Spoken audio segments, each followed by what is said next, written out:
तो चलिए आपको दिखाते हैं। यहाँ पे काली माँ है, यहाँ पे हम लोग पूजा करने आए हैं। तो चलिए आप लोग को दिखाते हैं, माता काली का दर्शन करवाते हैं।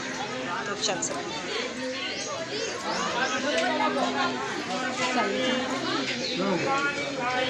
क्या हुआ?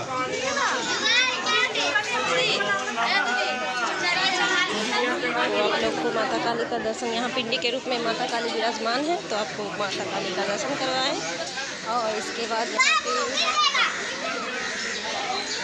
बरगद का पेड़ है, यहाँ पे भी आपको दर्शन करवाते हैं। तो देख सकते हैं आप लोग।